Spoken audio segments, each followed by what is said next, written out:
Task 1. Getting to know your social value. Understanding what is social value. As you watch this recording, pause when prompted and review the list of social value activities that I will read out on the following slide. Place a tick next to anything your organization is already doing, even if it's informally. If you have 5 or more ticks, you've got bingo, which means you're already delivering meaningful social value. In preparation for this task, I would recommend that you either have pen and paper to hand or a phone where you can record what your social impact or social value activities you are already delivering. Right, let's get started. So I'm going to read out a number of activities according to the bingo. So rather than if you've got corners or straight lines, just generically, if you've got 5 or 6, just say that you internally to yourself that you've got bingo. And then what you can then do is really just make a note of your key social values that you're already delivering on, which will then help us when we move into part 2 in terms of the measuring, but also part 3 in terms of creating a statement and leveraging your social value. So let's get started. So, do you create local jobs? Do you pay the real living wage? And whether that's London living wage or the minimum wage, but do you pay a real living wage? Do you offer work experience to university or recent graduates or to young people so that they can gain an insight into your organization's operations? Do you mentor? Do you mentor the next generation? Do you support your staff with mentoring, your team with mentoring? Do you offer community discounts to your local community or for those who may not be able to afford your services? Do you offer mental health support to your employees? Do you access mental health support for yourself as well? Do you operate an inclusive hiring process? And we talked about the Equalities Act in terms of a driver earlier. Do you offer free training to upskill your staff, making sure that they have the right skills to do their job competently? Do you offer your staff volunteer time? Do they reinvest that time into local community initiatives? Do you work with local suppliers? Are they part of your supply chain? Do you have an ethical supply chain? Do you have a buy local policy? And some of these are really simple to really just start embedding in your organization. Do you offer staff upskilling? So this could link to free training. Are you accessing the variety of support actually out there? So it may not necessarily be that you fund it. There might just be a plethora of skills program out there that you can allow your staff member to go and take up that skills training to enhance their ability to do the job for you. But equally, you're just giving them an additional skill. Do you offer community support? Do you support the community in any way? Whether it's volunteering, whether it's donation drive, do you give back? Do you operate a waste reduction policy? Use sustainable materials, renewable energy, repair and reuse, carbon reduction? Do you have accessible services? Can everyone utilize your services? All your key customer groups, can they utilize it? Whether it's language barrier, whether it's physical barrier.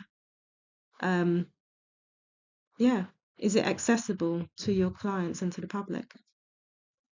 Do you operate a fair trade policy? Do you offer internships? So again, this is about skills, talent acquisition. Could this be integrated maybe into your recruitment strategy, that you will mentor, that you will hire apprentices, sorry, that you would hire work experience or you'll bring on work experience so that they can be exposed to your industry? And digital skills. Do you ensure that your staff and your team have the right digital skills in order to do their job very efficiently, productively, and that they have the right skills so that they can utilize those skills in your organization. So if you've ticked even one of these, just make a note of this. But obviously, if you've ticked more, do make a note of them and try and prioritize or highlight which ones you do more of and which ones you do less of, but irrespective that you're doing in your organization. Because the ones obviously that you do more of, are you maximizing them? Who do you need to communicate those to? And then the ones that you're doing less of, but also are vital, how can we help to ensure that you're delivering, or how can social value help to ensure that you're delivering them to the best of your capabilities? And how can you leverage them as well? How can you turn those into maybe just general monitoring into part of a wider case study that you can then amplify and share, that then brings additional visibility to your organization? So once you've gone through the list, the previous bingo chart that we went through, and you've identified whether it's 1, 2, 3, 4, 5, 6, or how many of it is that's applicable to your organizations, let's look at what you now do with that information. So you spot the patterns. Now look at what you've ticked and ask yourself, which area shows up most? People, community, or practice? Which activities feel most central to how we or you operate as an organization? Which make you feel that this is naturally what you do? It isn't too out of your comfort zone. This aligns with your values. And which ones are you not currently capturing or talking about, but you think that you ought to, or you should, or you think that it's important to your employees, to your suppliers, to your customers, to your ecosystem? Circle your top 3 activities, and these are deemed your strongest social value assets. So now that we've spot the patterns, now it's time to turn that insight into action. So, quick exercise. So using top 3, complete this sentence in a writing. So, your organizations create social value by, then write one short example for each activity answering who benefits, what difference does it make, and why does it matter? So as an example, who benefits? The activity could be that you've created employment opportunities. Who benefits could be a local resident, or it could be an unemployed individual who's not in education, employment, or training. What difference does it make? Well, it helps them to become economically active. And we know that once people are economically active, it gives them a bit more freedom. And why does it matter? Well, it improves morale, self-worth. It enables them to have meaningful contributions to society. It develops their skills that they may not have previously had. And it just integrates them into a community. But also, there's the other side of that where it reduces state contributions. So where they may have been on benefits before, the reliance on state subsidy is probably been less. And so when you have that kind of framework, each of your activity, then you're able to use those examples in areas like your website or your social media, funding applications, public sector tenders, impact reports, staff or stakeholder engagement. So then you can start seeing how you can create stories and narratives. And if the person's willing, you can put a name to it. But if not, you can just put this the anonymous stats around it.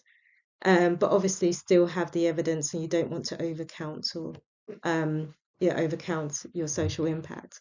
But it's important that you're able to just really illustrate your social value in this real simple way. So why does this matter? And it's important to stress, if you didn't get bingo in the previous slides, that's okay. That could be for a number of reasons, but it's not too late to start or small to start. But if you did, This exercise proves an important point, which goes back to the positioning around social value. Social value already exists in your organization. The opportunity is to recognize it, record it, and use it confidently. This is what you're creating. You're creating a whole new value system. Utilize it, shout about it, and really be proud of what you're creating. And then this task then becomes the foundation for everything that follows in this session. So now that we really understand what you're capturing, what you're doing in your organization, the next two tasks and the next two parts should be really quite simple for you to really start building on that. Understanding what is social value, frequently asked questions. What if I don't get bingo? Does that mean we're not creating social value? Not at all. It simply highlights where your current strengths are and where there may be opportunities to grow or better recognize the value you already create. Question 2. Do informal or unplanned activities really count as social value?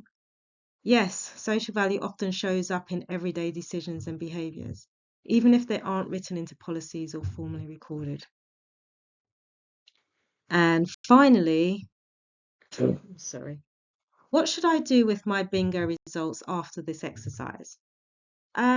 Use them as a starting point for capturing evidence, shaping your social value story, and strengthening communication for funding tenders and stakeholder engagement. Thank you very much for listening. That now concludes part 1 of this workshop. I hope you found it insightful, useful, and thought-provoking. Up next, what do you want to use your social value for?